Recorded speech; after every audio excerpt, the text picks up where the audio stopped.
Welcome friends. आज है 6 अक्टूबर 2021। राष्ट्रीय संस्करण दैनिक जागरण से संबंधित जितना भी इम्पोर्टेंट न्यूज़ है 6 अक्टूबर से सारे न्यूज़ को हम लोग इस वीडियो में डिस्कस करेंगे। साथ में जिस न्यूज़ को दैनिक जागरण नहीं कवर करता है उस न्यूज़ को हम लोग लास्ट में डिस्कस करेंगे। जो चैनल पर पहली बार आए हैं टेलीग्राम ग्रुप ज्वाइन कर लीजिएगा, जिसका लिंक आपको डिस्क्रिप्शन में दिया गया है। साथ में चैनल को सब्सक्राइब भी कर सकते हैं ताकि जब भी वीडियो अपलोड हो उसका नोटिफिकेशन आपको मिलता रहे, और इसका आप लोग PDF टेलीग्राम ग्रुप से डाउनलोड कर सकते हैं। तो पहला इंपॉर्टेंट न्यूज है कि प्रोन्नति में आरक्षण को जायज़ ठहराने के आंकड़े बताए सरकार, सुप्रीम कोर्ट के द्वारा पूछा गया है। इसमें सुप्रीम कोर्ट से पूछा गया कि जो आप जो है SC और ST को जब SC ST जब नौकरी ज्वाइन कर लेते हैं तो उनको नौकरी में प्रमोशन जब आप देते हैं तो उसके लिए आप बताइए कि जायज़ आंकड़ा बताइए कि क्या सही में उनको आरक्षण देना चाहिए कि नहीं देना चाहिए। तो इसे पढ़िए क्या लिखा गया है। प्रोन्नति में आरक्षण जायज़ ठहराने के आंकड़े बताए सरकार, सुप्रीम कोर्ट के द्वारा पूछा गया है। ठीक है, और पूछा गया कि ST SC के उचित जो है प्रतिनिधित्व ना होने संबंधी आंकड़े जुटाने के लिए जो सरकार क्या की, सुप्रीम कोर्ट पूछा है। ठीक है, साथ में पूछा कि अगर पर्याप्त प्रतिनिधित्व नहीं है तो सरकार जो है आरक्षण देने की बात कह सकती है। अगर SC ST का जो है सरकारी नौकरी में पर्याप्त प्रतिनिधित्व नहीं है तो आप जो है उनको आरक्षण देने की बात कह सकते हैं। ठीक है, सुप्रीम कोर्ट के द्वारा बोला गया है। साथ में आपको याद रखना है कि जो SC और ST है इनके बारे में याद रखिएगा। एग्जाम में पूछा जाता है कि लोकसभा में कितनी सीटें आरक्षित है, तो आपको याद रखना है कि जो ST हैं शेड्यूल्ड ट्राइब, इनके लिए कितना सीट आरक्षित किया गया है, तो 47 सीट ये पूछा जाता है एग्जाम में। ठीक है, और जो SC है SC के लिए लोकसभा में कितनी सीट आरक्षित की गई है, तो लिख लीजिएगा 84 सीट। ठीक है, ये दोनों लिख लीजिएगा, आपसे एग्जाम में पूछा जाता है। ठीक है, उसके बाद नेक्स्ट है कि चीन और पाकिस्तान से डरने की ज़रूरत नहीं, वायुसेना तैयार है। इसमें आपको याद रखना है कि जो वायुसेना के हमारे अभी वर्तमान में प्रमुख कौन बने हैं, तो BR चौधरी बने हैं। किस नंबर के हैं? 27वें नंबर के हैं। इनके द्वारा बोला गया है कि चीन और पाकिस्तान से डरने की कोई ज़रूरत नहीं है, हम 2 फ्रंट बार लड़ सकते हैं। मतलब कि एक फ्रंट आपके पाकिस्तान का फ्रंट और एक फ्रंट हम जो है चाइना का फ्रंट पर लड़ सकते हैं। लेकिन इनके द्वारा बोला गया है कि जो आपके पाकिस्तान और चाइना है उसे पश्चिमी टेक्नोलॉजी ना मिले, जो जैसे अमेरिका का टेक्नोलॉजी हो गया, वो सारा टेक्नोलॉजी अगर चाइना और पाकिस्तान को मिल जाएगा तो हम कमज़ोर पड़ जाएंगे। सिर्फ उनको जो है पश्चिमी टेक्नोलॉजी नहीं मिलना चाहिए, इनके द्वारा इतना बोला गया है। ठीक है, साथ में आपको याद रखना है कि LAC line of actual control जो है, लाइन ऑफ एक्चुअल कंट्रोल ये आपकी भारत और चाइना के बीच में है। तो लाइन ऑफ एक्चुअल कंट्रोल है, यहाँ पर चाइना के जो है सैनिक की संख्या लगातार बढ़ती जा रही है। और LOC क्या है, तो लाइन ऑफ कंट्रोल, जो लाइन ऑफ कंट्रोल है ये भारत और पाकिस्तान के बीच में है। दोनों नोट कर लीजिएगा, एग्जाम में पूछा जाता है। ठीक है, साथ में नेक्स्ट है कि वाहनों का दोबारा पंजीकरण 8 गुना महंगा हो गया। आपको बताएं कि एक नया सरकार नीति लाई है, नेशनल ऑटोमोबाइल स्क्रैप पॉलिसी लाई है। इसमें बोला गया है कि सरकार जो है सरकारी जो गाड़ी होती है उसे 15 साल के बाद जो उसे स्क्रैप कर दिया जाएगा, उसे ख़त्म कर दिया जाएगा। ठीक है, और जो प्राइवेट लोग जो हैं 20 साल में अपने गाड़ी को स्क्रैप करवाना पड़ेगा। ठीक है, अगर नहीं करवाते हैं तो उनको बहुत ज़्यादा जो दोबारा पंजीकरण कराया जाएगा तो बहुत ज़्यादा उनको फ़ीस देना होगा। यहाँ पर आप देख लीजिए, इस फीस के बारे में यहाँ पर नोट किया गया है। और जो नोटिफिकेशन किसके द्वारा जारी किया गया है, तो सड़क परिवहन और राजमार्ग मंत्रालय के द्वारा नोटिफिकेशन जारी किया गया है। सब आपको पढ़ सकते हैं। वर्तमान में सड़क परिवहन और राजमार्ग मंत्रालय के मंत्री कौन है, तो नितिन गडकरी हैं। ठीक है, नितिन गडकरी हैं। उसके बाद नीचे आपको कोई काम का न्यूज कहीं पर है, इधर कोई काम का न्यूज है नहीं। ये देख सकते हैं कि जो क्रूज पर ड्रग्स पार्टी मामला है, तो उस क्रूज का नाम क्या था, तो कार्डेलिया क्रूज था। कार्डेलिया क्रूज का नाम था, आपको बता चुके हैं, इसे नोट कर लीजिएगा, एग्जाम में पूछा जा सकता है। ठीक है, उस क्रूज का नाम पूछा जा सकता है। नेक्स्ट न्यूज है कि चिकित्सा शिक्षा नियम का धंधा ना बन जाए देश के लिए त्रासदी। ये किसके द्वारा बोला गया है, तो सुप्रीम कोर्ट के द्वारा बोला गया है कि चिकित्सा शिक्षा नियम का धंधा ना बन जाए देश के लिए त्रासदी। ठीक है, साथ में नीट यस मतलब नीट सुपर स्पेशलिस्ट पाठ्यक्रम में बदलाव पर सुप्रीम कोर्ट की तल्ख टिप्पणी। इसमें आपको याद रखना है कि जब नीट का एग्ज़ाम होने वाला था तो उसके कुछ दिन पहले ही सरकार के द्वारा जो है इसका पाठ्यक्रम में चेंज कर दिया जाता है। तो उसी पर सुप्रीम कोर्ट जो है सुनवाई करते हुए ये बात बोलता है। ठीक है, कि चिकित्सा शिक्षा नियम का धंधा बन जाए देश के लिए त्रासदी। ठीक है, साथ में आपको याद रखना है कि सरकार जो चाहती है कि पूरे देश में जो है मेडिकल जो भी कॉलेजें हैं उनके लिए एक एग्ज़ाम हो, नीट का एग्ज़ाम हो, ठीक है। तो नीट बच्चे पास करेंगे तो जितने भी मेडिकल कॉलेज हैं सब में एडमिशन हो जाएगा। और सरकार का तर्क था कि जो कॉलेज की सीटें खाली रह जाती हैं, तो आपको बता दें कि जो सरकारी कॉलेज होते हैं उनके सीट तो खाली रहते नहीं थे, आपको पता भी होगा, लेकिन जो प्राइवेट कॉलेज हैं उनके सीट खाली रह जाते थे। और आपको पता है कि मेडिकल में जो है, अगर मेडिकल में जो प्राइवेट कॉलेज होता है उसका फ़ीस बहुत ज़्यादा होता है, ठीक है। तो बाकी जो भी बात होगा वो तो आगे देखा जाएगा। सुप्रीम कोर्ट बोला कि आप जो चेंज किए थे एग्ज़ाम के पहले उसे वापस लीजिए, नहीं तो फिर हम देख लेंगे। मतलब कि अगर सुप्रीम कोर्ट कहने का मतलब अगर नहीं वापस लीजिएगा आप तो एक तरीके से उसे हम स्क्रैप कर देंगे, उसे ख़त्म कर देंगे, ठीक है। तो अगर आप अपने खुद से वापस ले लेते हैं तो अच्छी बात है, नहीं तो लास्ट में सुप्रीम कोर्ट को डिसीजन देना पड़ जाएगा, ठीक है। नेक्स्ट है कि भारत विरोधी गतिविधियों के लिए नहीं होने देंगे श्रीलंका की ज़मीन का इस्तेमाल। ये किसके द्वारा बोला गया है? तो जो श्रीलंका के राष्ट्रपति हैं उनका नाम है गोताबाया राजपक्षे। इनके द्वारा बोला गया है कि भारत के विरोध में अपने ज़मीन का इस्तेमाल होने नहीं देंगे। जो श्रीलंका है, श्रीलंका में भी भारत के जो हमारे विदेश मंत्री हैं हर्षवर्धन श्रृंगला, इनका दौरा हो रहा है। तो हर्षवर्धन जब श्रृंगला राष्ट्रपति से मिले श्रीलंका के, तो उनके द्वारा ये बात बोला गया है, ठीक है। साथ में आपको याद रखना है कि श्रीलंका के जो प्रधानमंत्री का नाम क्या है, तो महिंद्रा राजपक्षे जो श्रीलंका के प्रधानमंत्री का नाम है। साथ में आपको याद रखना है कि जो भारत है अपनी चिंता जाहिर करता है श्रीलंका के राष्ट्रपति के पास में, और अपनी चिंता जाहिर करता है कि जो हम्बनटोटा बंदरगाह है उसके संबंध में जारी करता है। साथ में जो कोलंबो पोर्ट है, कोलंबो पोर्ट पर आपको पता भी होगा, लोग न्यूज़ में सुने होंगे कि चाइना जो है वहाँ पर अपना एक कॉलोनी बसा रहा है। उससे देखिए हमारे जो सुरक्षा है, हमारे सुरक्षा को खतरा है। हो सकता है कि जो चाइना है श्रीलंका को बताए बिना परमाणु पनडुब्बी लेके आ जाए और हमारी जासूसी करता रहे, ठीक है। तो भारत सरकार ने श्रीलंका को बोला कि आप जो है अपनी ज़मीन का इस्तेमाल जो है हमारे विरोध में होने नहीं दीजिएगा, ठीक है। अब श्रीलंका को मैप आप लोग को बार बार दिखा चुके हैं, तो आप लोग हो सकता है लास्ट में श्रीलंका का मैप आपको हम दिखा दें। ऐसा आप लोग टेलीग्राम ग्रुप ज्वाइन जरूर कर लीजिएगा। टेलीग्राम ग्रुप पर अगर जो मैप हम आपको वीडियो में नहीं दे पाते हैं तो टेलीग्राम ग्रुप पर आपको हम जरूर दे देते हैं, ठीक है, ताकि आप लोग उस मैप को देख के बहुत कुछ सीख सकें। उसके बाद नेक्स्ट है कि 17,000 भारतीय छात्र जल्द लौटेंगे ऑस्ट्रेलिया से। तो आपको पता है कि ऑस्ट्रेलिया में लॉकडाउन था, जिसके कारण जो हम फंसे हुए भारतीय स्टूडेंट थे वापस नहीं आ पा रहे थे, लेकिन अब सरकार वहाँ से नियम हटा लिए, लॉकडाउन का जो वापस ले लिए। अब जो ऑस्ट्रेलिया में फंसे हुए लोग थे अब बाहर आ सकते हैं, ठीक है, कोई दिक्कत अब नहीं है। जो ऑस्ट्रेलिया कहाँ पर है आपको याद रखना है, ऑस्ट्रेलिया है, और ऑस्ट्रेलिया के पूरब में आपके न्यूजीलैंड है, ठीक है, और ये आपके प्रशांत महासागर है, ठीक है, प्रशांत महासागर है। उसके बाद नेक्स्ट न्यूज़ देखिए। नेक्स्ट है कि स्वास्थ्य मंत्री मांडविया को मिली पीएचडी की उपाधि। केंद्रीय स्वास्थ्य मंत्री मनसुख मांडविया को गुजरात के महाराजा कृष्ण कुमार सिंह जी भावनगर विश्वविद्यालय से जो है उनको पीएचडी की उपाधि दी गई है, के द्वारा जो उनको पीएचडी की उपाधि दी गई। नोट कर लीजिएगा किसके द्वारा पीएचडी की उपाधि दी गई है, तो गुजरात के जो है महाराजा कृष्ण कुमार सिंह जी भावनगर विश्वविद्यालय के द्वारा जो है हमारे जो स्वास्थ्य मंत्री हैं मनसुख मांडविया, उनको जो है पीएचडी की डिग्री दी गई है।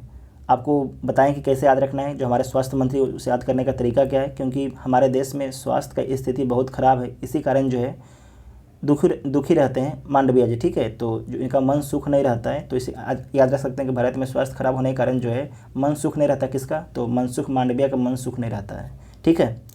उसके बाद नेक्स्ट है कि अफगान संकट के दौरान देश ने वायुसेना की ताकत देखी चौधरी। तो चौधरी कौन है, चौधरी वायुसेना के अभी अध्यक्ष बने हैं 27वें नंबर के। आपको याद रखना है कि भारत के द्वारा जो है अफगानिस्तान में फंसे भारतीय लोग को निकालने के लिए कौन सा ऑपरेशन चलाया गया था, तो देवी शक्ति ऑपरेशन चलाया गया था। नोट कर लीजिएगा, देवी शक्ति ऑपरेशन चलाया गया था, ठीक है। उसके बाद नेक्स्ट है कि चीन को किसी दूसरे प्लेटफॉर्म पर प्रोडक्ट बेचने से नहीं रोक सकते केंद्र, ठीक है, इसे आप लोग पढ़ लीजिएगा। ये एक चाइना की कंपनी थी, तो जो चाइना की, ठीक है, उसका चाइना के ऐप को तो आप बंद कर सकते हैं, लेकिन उसका प्रोडक्ट को अगर किसी और जो आपके ऐप है उस पर लिस्ट करके बेच रहा है तो आप उसे मना नहीं कर सकते हैं, ठीक है। एक तरीके से जो होता है ना बिजनेस के खिलाफ हो जाएगा, वो ठीक नहीं है। उसके बाद नेक्स्ट न्यूज़ देखिए, बिजनेस पेज से न्यूज़ है कि मूडीज ने सुधारी भारत की साख। मूडीज क्या है, तो आपको याद रखना है कि एक रेटिंग एजेंसी है। नोट कर लीजिएगा, मूडीज एक रेटिंग एजेंसी है। रेटिंग एजेंसी मूडीज ने भारत के आउटलुक को जो है नकारात्मक, ठीक है, नकारात्मक से निकाल कर क्या कर दिया है, अस्थिर कर दिया है। ठीक है, नकारात्मक से निकाल के अस्थिर कैटेगरी में रख दिया है। इसमें आपको याद रखना है कि जो इनका भारत का रेटिंग कितना रखा है, तो Baa3। ठीक है, नोट कर लीजिएगा, Baa3। साथ में आपको याद रखना है कि चालू वित्त वर्ष में भारत का विकास दर मूडीज ने कितना निर्धारित किया है, तो 9.3%।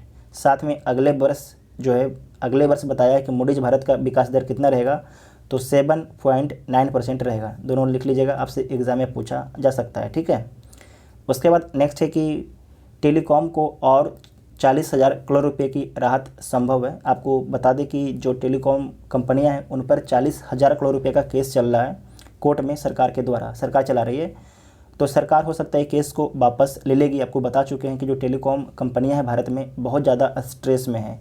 अगर टेलीकॉम कंपनियों को सरकार राहत नहीं देगी तो टेलीकॉम कंपनियां फेल कर जाएगी और सिर्फ 1-2 कंपनी का भारत में वर्चस्व कायम हो जाएगा, खासकर जियो का। ठीक है, अगर जियो का वर्चस्व कायम हो जाएगा, आपको क्या बताएं कि अगर देखिए किसी भी स्वस्थ प्रतिस्पर्धा के लिए एक ही टीम नहीं होना चाहिए, कम से कम मल्टीपल टीम होना चाहिए, तब तो पता चलेगा कौन सा टीम जो है मजबूत है, कमज़ोर है। मतलब कहने का मतलब अगर जियो सिर्फ आपके मार्केट में रहेगी तो मनमाना तरीके से जो है रेट वसूलेगी। ठीक है, मनमाना तरीके से रेट वसूलेगी और साथ में जो आपकी बोलते हैं ना कि क्वालिटी, जो नेट की क्वालिटी है वो भी कम हो सकता है। ठीक है, क्योंकि कोई कंपनी है ही नहीं, तो जो करना है जियो को ही करना है, एक तरीके से मोनोपोली हो गया इसका।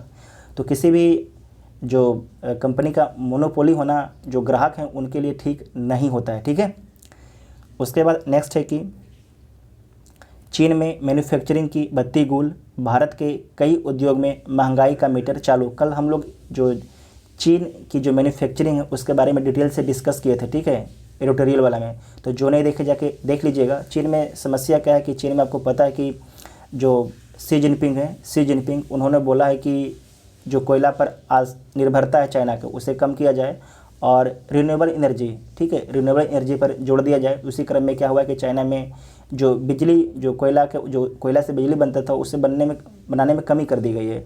उसके कारण चाइना में क्या होगा कि बिजली जब कम बनेगा तो जो कंपनी है वहाँ पर बिजली कम मिलेगा, तो कम मिलेगा तो क्या होगा, प्रोडक्ट का उत्पादन कम होगा। अगर प्रोडक्ट का उत्पादन कम होगा तो प्रोडक्ट क्या हो जाएगा, महंगा हो जाएगा।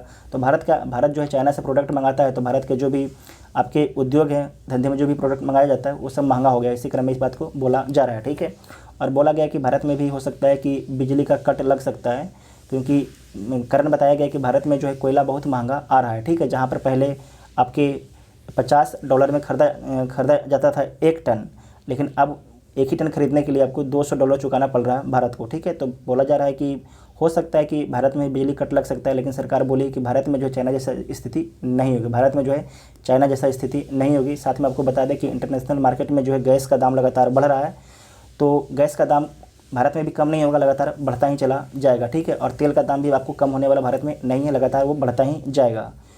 उसके बाद नेक्स्ट है कि पाम ऑयल किसानों को मूल्य घटने पर भी नहीं होगा घाटा। पाम ऑयल क्या होता है, इसे आप लोग कमेंट बॉक्स में लिखिएगा, पाम ऑयल क्या होता है। ठीक है, आप लोग बहुत इसके बारे में सुने भी होंगे, तो आप लोग जैसे भी आप लोग को गूगल से जहाँ से भी पढ़ के आप लोग कमेंट बॉक्स में लिखिएगा कि पाम ऑयल होता क्या है। ठीक है, और जो पाम ऑयल है उसका सबसे बड़ा उत्पादक देश कौन सा है। उसके बाद नेक्स्ट न्यूज़ देखिए अंतर्राष्ट्रीय पेज से, इसमें बड़ा न्यूज़ है कि यूनाइटेड नेशन में कश्मीर मुद्दा उठाने पर भारत ने पाक को फिर लताड़ा। देखिए, पाकिस्तान के पास बोला जाता है सही में उसके पास कोई काम नहीं है कश्मीर मुद्दा छोड़ के। अगर वो कश्मीर मुद्दा को छोड़ देगा तो जो पाकिस्तान की जनता है ना, पाकिस्तान की जनता, उसकी सरकार को ना तो सेना को वैल्यू देगी ना सरकार को वैल्यू देगी। इसीलिए वो लोग बिना मतलब के जो पाकिस्तान की जनता उनका तो विकास करते नहीं है और सिर्फ कश्मीर का मुद्दा लेके उठाते रहते हैं। ठीक है, उन्होंने क्या बोला, तो 2 टूक जो है भारत की तरफ से बोला गया कि नापाक पड़ोसी को बताया आतंकवाद का केंद्र। जो भारत के यूनाइटेड नेशन में भारत के जो अस्थायी सलाहकार थे उनका नाम था A अमरनाथ। इनके द्वारा बोला गया कि नापाक पड़ोसी को बताया आतंकवाद का केंद्र और दुनिया को अस्थिर करने वाली सबसे बड़ी ताकत। एकदम सही बोला है। उसके बाद इनके द्वारा बोला गया कि पूरा जम्मू कश्मीर भारत का अभिन्न और अभाज्य हिस्सा है। ये बात ध्यान रखिएगा, इसे लिखने में काम आ जाएगा। आप अगर आंसर राइटिंग कीजिएगा तो यहाँ पर काम आ जाएगा। जम्मू कश्मीर जो है भारत का अभिन्न वह अभाज्य हिस्सा था, है और रहेगा। ठीक है, जो तुम कुछ क्षेत्र पर हमारा कब्जा कर ली हो, हम तुमसे कभी न कभी लेके छोड़ेंगे। ठीक है। उसके बाद ओसामा जैसे आतंकियों को शहीद बताते हैं इमरान खान, इनके द्वारा बोला गया है। जो यूनाइटेड नेशन में भारत के अस्थायी मिशन के सलाहकार हैं ए अमरनाथ, इनके द्वारा बोला गया कि जो आपके प्रधानमंत्री हैं इमरान खान, वो तो ओसामा बिन लादेन को शहीद बताते हैं, तो आप तो आतंकवादियों को ही शहीद बता देते हैं, जो 3-4 हज़ार लोगों को जो एक बार में जान ले लेता है। ठीक है।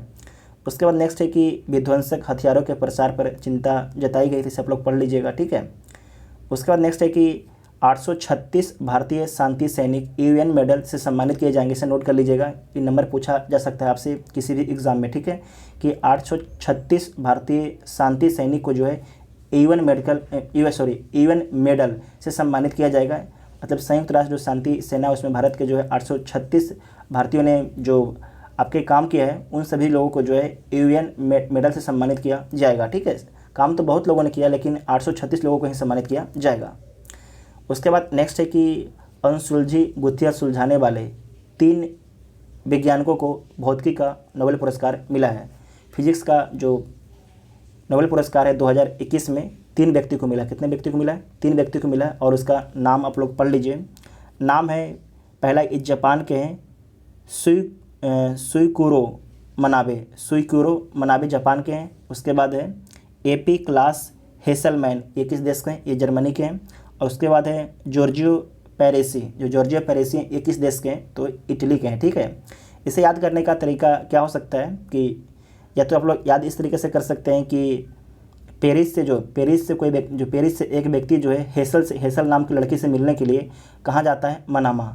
ठीक है, इस तरीके से याद रख सकते हैं कि पेरिस से, इस तरीके से याद रखिएगा, पेरिस इधर है। ठीक है, पेरिस से मिलने के लिए कहाँ जाता है? एक लड़की से मिलने के लिए जाता है हेसल से। किससे मिलने जाता है? हेसल से। या तो फिर ऐसे याद रख सकते हैं कि पेरिस से एक व्यक्ति जो है मनामा जाता है, किससे मिलने के लिए? हेसल नामक लड़की से मिलने जाता है। हेसल नामक लड़की से, यहाँ पर देखिए लिखा हुआ है ना, हेसल। इस तरीके से आप लोग इसे लिख लीजिएगा, आपको याद हो जाएगा। 2 बार पढ़िएगा कि पेरिस से कोई एक व्यक्ति जो है मनामा जा रहा है, किससे मिलने के लिए? हेसल नामक लड़की से मिलने जा रहा था। देखिए यहाँ पर इसमें भी आता है ना, मनाबे लिखा हुआ है, हेसलमैन लिखा हुआ, और पेरेसी मतलब पेरिस। ठीक है, इस तरीके से आप लोग याद रख सकते हैं। और इनके बारे में और अंदर में पढ़ सकते हैं कि क्या लिखा गया है। इनके बारे में लिखा गया कि मनाबे और हेसलमैन की खोज ने ही खोजी थी जलवायु परिवर्तन को समझने और मौसमी पूर्वानुमान की राह। तो इसे आप लोग पढ़ सकते हैं पूरा। ठीक है, साथ में कल आपको हम बता चुके हैं कि जो मेडिकल का, जो बायोलॉजी का चिकित्सा का नोबेल पुरस्कार किसे दिया गया था, तो कल आपको बता चुके हैं किसे मिला है। आपको कल एक ट्रिक भी हम बताए थे कि जून में क्या होता है? गर्मी होता है। तो उनका नाम क्या था? जूलियस। यहाँ पर देखिए जूलियस नाम है, डेविस जूलियस। और जो कल का कोड था हम लोग का कि जून में क्या होता है? गर्मी होता है। तो जो जूलियस हैं तापमान के लिए, और जब जून के दिन में गर्मी होता है तो मन करता है 12 बजे खाना वाना खा के क्या करें? पेट पकड़ के सो जाएं। मतलब कि पेट को दबा के क्या करेंगे? हम लोग पटा जाते हैं। क्या करते हैं? पेट को पकड़ के क्या करेंगे? पटा जाएंगे। तो इनका नाम क्या था? और दूसरा का नाम था कुछ पटा से नाम था। ठीक है, हाँ, पटा पोटियम नाम था। ठीक है, पटा पोटियम नाम था। इस तरीके से आप लोग याद रख सकते हैं। ये तो आपको हम याद करने का ट्रिक बता दिए कि आप लोग याद रखिएगा एग्जाम में, क्योंकि आपको पता है कि भूल जाते होंगे आप लोग। नेक्स्ट है कि तालिबान आतंकियों ने काबुल में गुरुद्वारे में की तोड़फोड़, हमलावरों ने वहां पर मौजूद लोगों को बनाया बंधक। ठीक है। उसके बाद नेक्स्ट है कि 2000 से 2020 तक हाई स्कूल करने वाले किसी काम के नहीं, तालिबान के जो शिक्षा मंत्री हैं उनके द्वारा बोला गया है। ठीक है। उसके बाद नेक्स्ट है कि प्रतिबंध के बावजूद उत्तर कोरिया का परमाणु व मिसाइल कार्यक्रम जारी। तो इसे आप लोग पढ़ सकते हैं कि पाक अदालत ने जाधव के वकील की नियुक्ति के लिए और समय दिया। नेक्स्ट है कि हिंदू शब्द सेवा से मुझे काम करने की प्रेरणा मिलती है, प्रीति पटेल। तो प्रीति पटेल कौन है? तो ब्रिटेन की गृह मंत्री हैं, नोट कर लीजिएगा, ब्रिटेन की गृह मंत्री हैं। ठीक है, बाकी आप लोग पढ़ सकते हैं। नीचे में आपके लिखा गया है व्हाट्सएप, फेसबुक और इंस्टाग्राम ठप होने पर जुकरबर्ग ने मांगी माफ़ी। आपको पता है कि जो परसों रात में आपको पता है कि जो व्हाट्सएप, फेसबुक और इंस्टाग्राम ठप हो गया था। ठीक है, कोई भी काम नहीं कर रहा था, करीब 6 घंटे तक आपके काम नहीं कर रहा था। उसी क्रम में जो है जो फेसबुक के संस्थापक हैं मार्क जुकरबर्ग, इनके द्वारा जो लोग हैं, जनता है, उनसे माफ़ी मांगी गई है। साथ में नेक्स्ट है कि फ्रांस के कैथोलिक चर्च में 3.3 लाख बच्चे हुए यौन उत्पीड़न के शिकार। एक आयोग के द्वारा बोला गया है कि करीब जो है 70 वर्षों में जो है 3.3 लाख बच्चों को जो है यौन उत्पीड़न का सहना पड़ा आपके कहाँ पर, फ्रांस के कैथोलिक चर्चों में, ठीक है। उसके बाद नेक्स्ट न्यूज़ देखिए, राष्ट्रमंडल खेलों में भाग लेने ब्रिटेन नहीं जाएगी भारत की हॉकी टीम। राष्ट्रमंडल और एशियाई खेल के बीच सिर्फ जो है 32 दिन के अंतर और ब्रिटेन के जो क्वारंटाइन नियम है उसका हवाला देके भारत जो है इस जो राष्ट्रमंडल खेल में भाग लेने से मना कर दिया है। आपको पता है कि जो क्वारंटाइन वाला मामला लगातार भारत और जो ब्रिटेन है दोनों के बीच में तूल पकड़ रहा है। 10 दिन अगर भारत के कोई भी व्यक्ति अगर ब्रिटेन जाते हैं तो 10 दिन उनको क्वारंटाइन में रहना होगा। अगर कोई व्यक्ति ब्रिटेन से भारत में आता है तो 10 दिन उसे भी क्वारंटाइन भारत में रहना होगा, ठीक है, क्यों ना भारतीय हो चाहे ब्रिटिश नागरिक क्यों ना हो, ठीक है।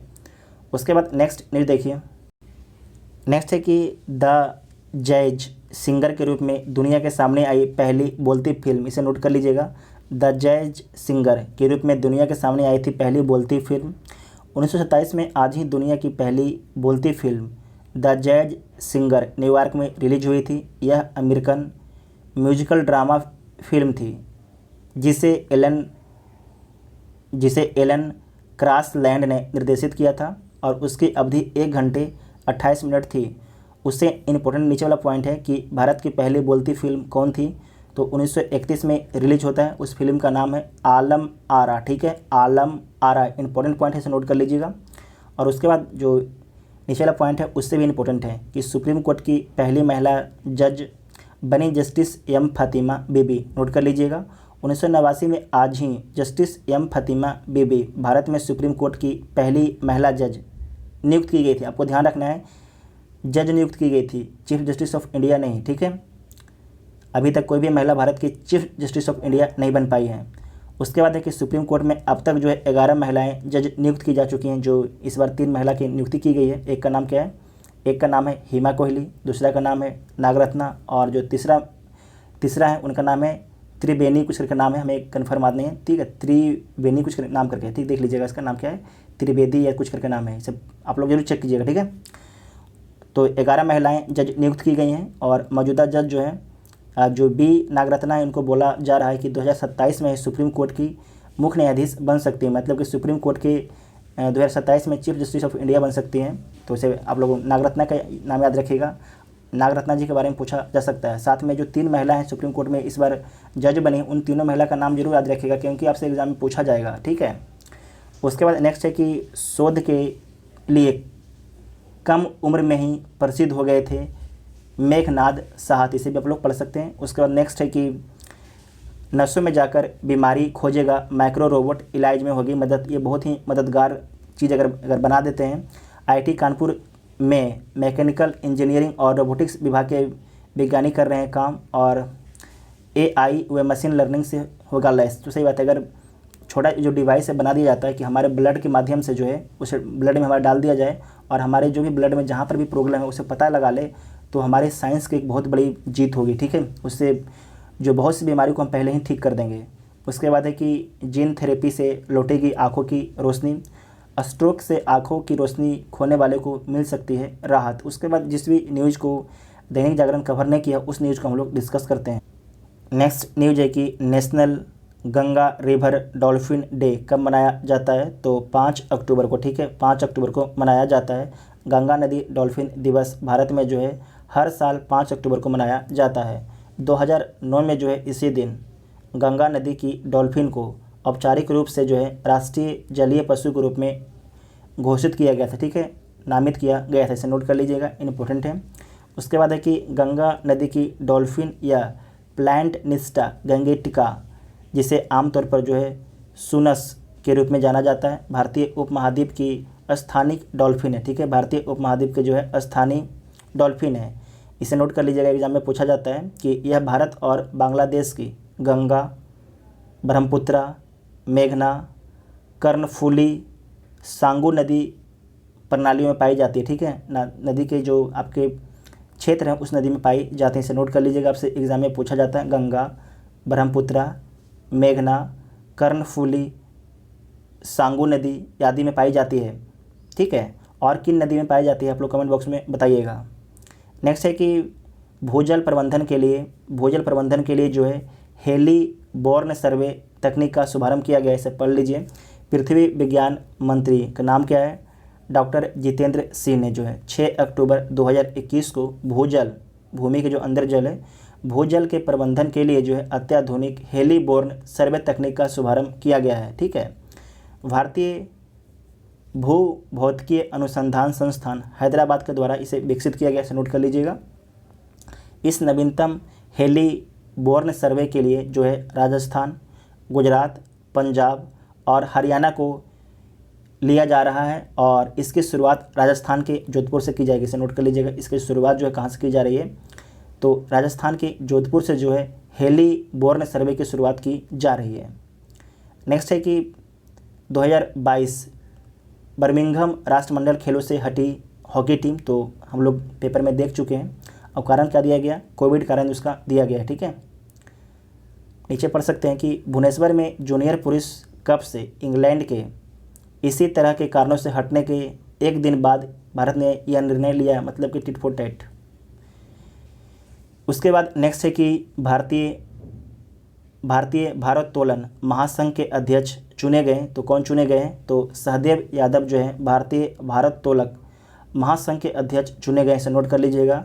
वयोवृद्ध खेल प्रशासक सहदेव यादव को जो है 4 अक्टूबर 2021 को जो है सर्वसम्मति से जो है 4 वर्ष के कार्यकाल के लिए भारतीय भारोत्तोलन महासंघ के अध्यक्ष के रूप में चुना गया है। आनंद गौड़ को महासचिव, नोट कर लीजिएगा, आनंद गौड़ को महासचिव और नरेश शर्मा को जो है IWF के कोषाध्यक्ष के रूप में बनाया गया है।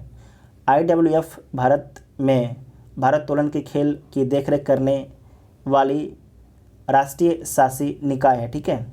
उसके बाद नेक्स्ट है महिला की 25 मीटर एयर पिस्टल स्पर्धा में नमाया कपूर ने जीता स्वर्ण पदक, इसे पढ़ लीजिए। भारत की शूटर नमाया कपूर ने जो है 4 अक्टूबर 2021 को जो है पेरू, याद रखिएगा पेरू देश, ठीक है, पेरू के लीमा में जो है IWSF जूनियर वर्ल्ड चैंपियनशिप की महिलाओं की जो है 25 मीटर एयर पिस्टल स्पर्धा में स्वर्ण पदक जीता गया है इनके द्वारा। नमाया कपूर जो है फाइनल में 36 अंकों के साथ जो है 33 अंकों वाली फ्रांस की कैमिली, बस हाँ किसे हराया है? कैमिली जेंद रेजुस्की, नाम याद रखिएगा, कैमिली जेंद रेजुस्की, और 31 अंकों वाली मनु भाकर से आगे रही और शीर्ष स्थान आपके हासिल किया है। ठीक है। तो तीनों स्थान याद रखिएगा, क्योंकि एग्ज़ाम में जो है जो विजेता है उसका नाम नहीं पूछता है, जो हारा है उसका नाम पूछ देता है कि एक पर कौन रहा और दूसरे पर कौन रहा। ठीक है। भारत जो है इसमें अभी तक कुल 16 पदक जीत के सबसे आगे है। तो अभी ये जो खेल है चल ही रहा। ठीक है। जब ये फाइनल हो जाएगा तो भारत कितना पदक जीतता है उसमें हम लोग डिस्कस करेंगे। उसके बाद नेक्स्ट है कि एसआर तोमर ने जूनियर वर्ल्ड चैंपियनशिप में जो है जीता गोल्ड। तो निशानेबाजी एसआर प्रताप सिंह जो है ने IWSF जूनियर विश्व चैंपियनशिप में जो है पुरुषों की 50 मीटर राइफल 3 पोजीशन स्पर्धा में जो है फाइनल में जो है स्वर्ण पदक जीतकर जो है विश्व रिकॉर्ड तोड़ दिया है। ठीक है। आगे पढ़ लीजिएगा कि 4 अक्टूबर 2021 को जो है क्षेत्र में शीर्ष पर रहने के लिए योग्यता में 1185 के जूनियर विश्व रिकॉर्ड स्कोर की बराबरी की है। इसके बाद उन्होंने फाइनल में जो है 463.4 स्कोर के साथ जो है जूनियर विश्व रिकॉर्ड को भी बेहतर बनाया है। बस बाकी ज़रूरत नहीं है, इसे खाली पढ़ लीजिएगा पहला वाला। ठीक है। नीचे क्या लिखा गया है कि फ्रेंच मैन लुकास क्रीज ने रजत पदक जीता है। ठीक है। पहला सिर्फ याद रखिएगा इसके बारे में। जो एक चीज़ आपको बता देते हैं कि जो इम्पोर्टेंट होता है ना खेल, तो उसके बारे में सेकंड पूछा जाता है। जो ज़्यादा चर्चा उचित नहीं रहता है तो उसके बारे में सिर्फ आपको याद रखना है कि कौन जीता है। ठीक है। तो ये सब जो दोनों में था इसमें कौन जीता है आपको यही सिर्फ याद रखना है। उसके बाद आप भारत का मैप देख लीजिए। तो भारत के मैप में जो सबसे पहला चर्चा में कौन सा राज्य आता है, तो उत्तर प्रदेश आपके चर्चा में यहाँ पर है। ठीक है। ये नेपाल है, देख चुके हैं। ये आपके लद्दाख है। ये आपके जो ये इलाका है ये आपके LAC है। ठीक है। ये LAC है। और ये वाला जो आपके है ये LOC है। ठीक है। ये आपके LOC है। ये जो इलाका है ये अक्साई चीन है, इसे नोट कर लीजिएगा। ये अक्साई चीन है। ठीक है। अक्साई चीन है जिसे भारत से चाइना 1962 में छीन लिया था। 1962 में हमसे छीन लिया था। ठीक है। ये आपके अपना अरुणाचल प्रदेश है। ये भूटान है। भूटान से किन किन राज्यों की सीमा लगती है इसे नोट कर लीजिएगा। तो सिक्किम की, पश्चिम बंगाल की, असम की और अरुणाचल प्रदेश की, ठीक है, पूछा जाता है एग्ज़ाम में। और उसके बाद सिक्किम की सीमा जो है किन किन देशों से लगती है, तो नेपाल से, भूटान से और चाइना से लगती है, ठीक है। अगर भारत से पूछेगा तो एक पश्चिम बंगाल से सीमा लगती है।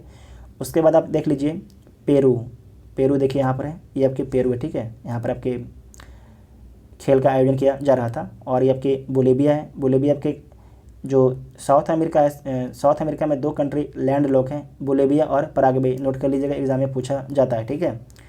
उसके बाद आप लोग यहाँ पर भारत है, यहाँ भारत देख सकते हैं। और आपके यहाँ पर अफ़गानिस्तान है, जो अभी मैप में आया था, चर्चा में आया था। साथ में आपको याद रखना है स्कैंडिनेवियन कंट्री, यहाँ पर इसे नोट कर लीजिएगा। स्कैंडिनेवियन कंट्री में कितने कंट्री हैं? 3 कंट्री हैं। कौन कौन है? तो नॉर्वे है, स्वीडन है और फिनलैंड है, ठीक है, फिनलैंड है। ये आपके रसिया है, ठीक है, ये रसिया है। और ये आपके जो ऊपर वाला देख रहे हैं, ये आपके ग्रीनलैंड है। जो ग्रीनलैंड है दुनिया का सबसे बड़ा द्वीप है और इस पर किसका अधिकार है? डेनमार्क का अधिकार है, ठीक है। नॉर्थ अटलांटिक में स्थित है। और किस महाद्वीप में स्थित है? तो नॉर्थ अमेरिका महाद्वीप में स्थित है, ठीक है। एग्जाम में पूछा जाता है। यहाँ पर देखिए आइसलैंड है, लगातार चर्चा में बना रहता है आइसलैंड भी, ठीक है। उसके बाद आप ये आपके अटलांटिक महासागर है। और इधर देखिए ये आपके प्रशांत महासागर के पूर्वी तट है, ठीक है, प्रशांत महासागर के पूर्वी तट है। ध्यान रखिए हम क्या बोल रहे हैं, प्रशांत महासागर के पूर्वी तट बोल रहे हैं, ठीक है। और अमेरिका के पश्चिमी तट है, प्रशांत महासागर के पूर्वी तट है। और ये आपके प्रशांत महासागर के पश्चिमी तट है। यहाँ पर आपके जापान है, ये आपके फिलीपींस है, ये आपके यहाँ पर नॉर्थ कोरिया और साउथ कोरिया है, ठीक है। ये आपके मंगोलिया है, ये आपके ऑस्ट्रेलिया है, ठीक है, ये आपके ऑस्ट्रेलिया है। ये ऑस्ट्रेलिया आपके इधर देख लीजिए, ये इधर यहाँ पर आपके है न्यूजीलैंड, ये आपके है न्यूजीलैंड, ठीक है। आप लोग के वीडियो कैसे लगा आप लोग कमेंट करके जरूर बताइएगा। Thank you.